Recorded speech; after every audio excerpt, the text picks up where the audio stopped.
नमस्कार दोस्तों, आज की इस वीडियो में आपसे 15वीं अगस्त, 26 नवंबर और 26 जनवरी की सारी डेटों में क्या भेद है, क्या अंतर है। और साथ ही में आपने देखा होगा कई लोग आपके जो दोस्त वगैरह है वो सभी लोग अपने व्हाट्सएप डीपी में 26 नवंबर को भी हमारे इंडियन फौजी का फ्लैग के साथ फोटो लगाकर इंडिपेंडेंस डे को सेलिब्रेट करते हैं। एज इट इज वही फोटो को 26 जनवरी को भी अपने स्टेटस में लगाकर इंडिपेंडेंस डे को सेलिब्रेट करते हैं।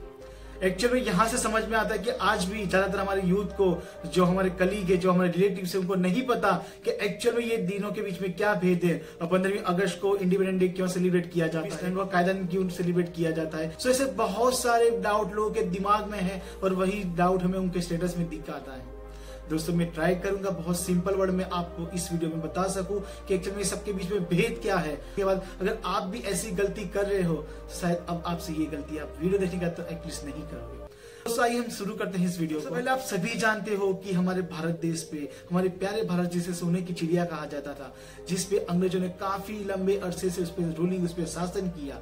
बट कहीं सेकंड विश्व युद्ध आता है और साथ ही में हमारे जो देश के फ्रीडम फाइटर, जो क्रांतिकारी हो, जिन्होंने भारत देश को आजाद कराने के लिए बहुत से बलिदान दिए, वो सभी के यथार्थ प्रयत्न भी अर्थात 15 अगस्त 1947 को भारत देश आजाद हुआ था। यहाँ पर एक करेक्शन मुझे करना खास जरूर है कि ये अंग्रेजों तो भारत देश से चले गए, बट अभी भी फ्रांस और पोर्टुगीज लोगों ने अभी भी भारत के किस क्षेत्र में अभी भी अपना रूलिंग, अपना शासन रखा था।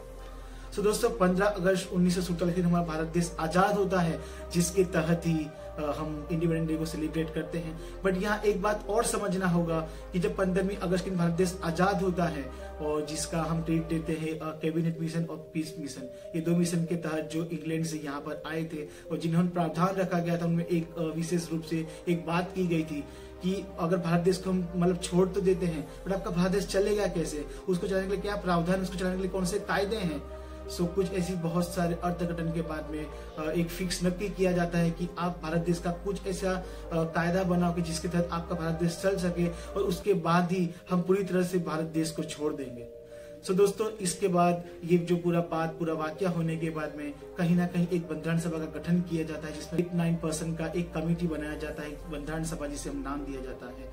और ये बंधारण सभा ऐसा मतलब सोचकर ऐसा कार्य शुरू करते हैं कि हमारा भारत देश कैसा होना चाहिए, भारत देश का बंधारण कैसे, भारत देश कैसे चलेगा। अब दोस्तों, जहां भारत देश एक बाजू से आजादी के लिए काफी प्रबल, काफी तीव्र हो चुका था, और दूसरी वजह सभी जानते हैं कि 1945 में सेकंड वर्ल्ड वॉर शुरू हो चुका था। अब सेकंड वॉर में आप सभी जानते हो कि जर्मनी लगातार 15 दिन तक लंदन पर बम बरसाए थे। अब वो ऐसा परिस्थिति कि जहां पर इंग्लैंड देश अगर खुद की रक्षा नहीं कर पा रहा, सो इंडिया की बात तो काफी दूर है। और इसी समय इंग्लैंड के जो लेबर पार्टी के इटली थे कि जिन्होंने जाहिर की थी कि अगर हमारी सरकार बनती है तो हम भारत देश को आजाद कर देंगे, और ज्यादातर भारतीय लोग भी उनके फेवर में बोलने लगे थे। सो दोस्तों, लगभग 1946 में कैबिनेट मिशन भारत देश में आता है, जिसमें लगभग 3 जैसे सदस्य थे।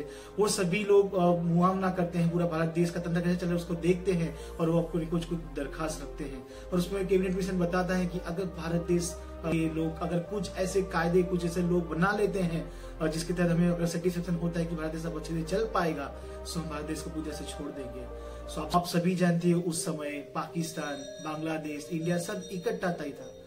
सो ये सभी अलग अलग सेक्टर से हर समुदाय को एक प्रतिनिधित्व मिल सके, वो हिसाब से अप्रत्यक्ष से एक चुटनी किया जाता है और लगभग 389 सभ्यों का एक गठन बनाया जाता है। और ये सभी का कार्य एक ही था कि भारत देश का संविधान कैसा होना चाहिए, भारत देश कैसे चल सकता है, क्या क्या प्रावधान रखने चाहिए।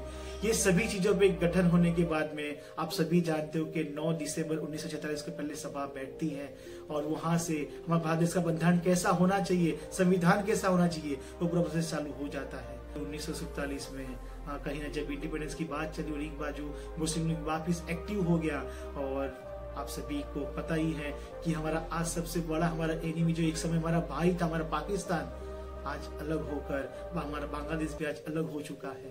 तो उस पर हम डिटेल में बात नहीं करते, पर खास जो मतलब पाकिस्तान अलग हो गया, सो बंधारण सभा जो 389% थे, उनमें से बहुत से लोग अब चले गए पाकिस्तान की ओर। सो फाइनली लगभग 289 लोग बचते हैं 1947 तक। और कि जैसे दिन बीतता गया, सभा होती गई, लगभग आप सभी जानते ही होंगे कि बंधारण को बनने में 2 साल 11 महीने और 18 दिन का समय लग गया था। और इतना दिन पूरा होने के बाद 26 नवंबर 1949 के दिन हमारा संविधान रेडी हो गया और आपको दोस्तों खास एक फैक्ट की बात बता दूं कि हमारा भारत देश का बंधारण पूरे वर्ल्ड में सबसे लंबा लिखित बंधारण है और जिसका वेट लगभग 13 किलो है। आपने कहीं फैक्चुअल डेटा नहीं पढ़ा होगा पर खास कि हमारे भारत के संविधान का वेट है 13 किलो। और खास याद रखिएगा सबसे लंबा लिखित बंधारण भारत देश का ही है और जिसपे हस्तक मैंने जैसे बात किया कि 289 जितने सदस्य जो बंधारण सभा में जुड़े थे, पर जैसे समय बीतता गया काफी लोग का डेथ होता गया और फाइनली 284% ने उस पे साइन किया था।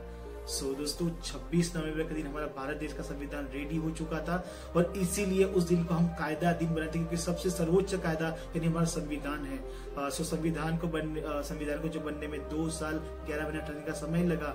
सो दोस्तों हमारे भारत देश के संविधान जो 26 नवंबर 1949 को रेडी हो गया था उसके तहत उसे हम कायदा दिन मतलब कहते हैं। अब दोस्तों यहाँ पर आपको 2 डाउट क्लियर हो गया होगा 15वीं अगस्त को क्या हुआ था, 26 नवंबर को क्या हुआ था। हमें समझना होगा 26 जनवरी को हम क्यों सेलिब्रेट करते हैं गणतंत्र दिन। तो दोस्तों सबसे पहले आपको एक डाउट होगा कि अगर 26 नवंबर को हमारा संविधान बन गया तो उसे 26 जनवरी को क्यों लागू किया गया था, 2 महीना क्यों गैप रखा गया। तो दोस्तों आइए हम इसे बाद में समझते हैं।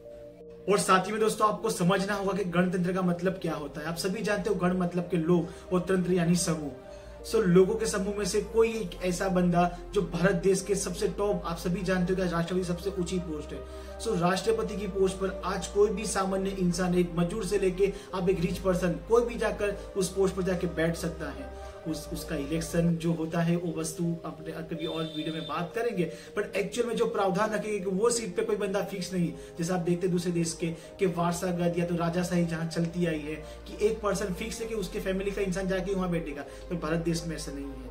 भारत देश में कोई भी बंदा जाके प्रेसिडेंट बन सकता है, कोई भी देश को रूलिंग कर सकता है, बट उसके लिए कुछ प्रावधान रखे गए हैं, वो हम कभी और किस वीडियो में बात करेंगे। और कैसा लगा आप जरूर से कमेंट में लिखिएगा। और ऐसे डिटेल में फर्स्ट टाइम वीडियो बना रहा हूं तो कुछ बहुत सी ऐसी गलतियां होगी, मुझे माफ करना, पर आप अगर सपोर्ट करोगे तो ऐसे काफी डिटेल में काफी अच्छे से वीडियो लाऊंगा जो आपको काफी मतलब हेल्पफुल होगा, आपका काफी आपको नॉलेज में इंक्रीज करेगा। तो दोस्तों आप वीडियो को मैक्सिमम शेयर करिएगा। चलो मिलते हैं। जय हिंद, जय भारत।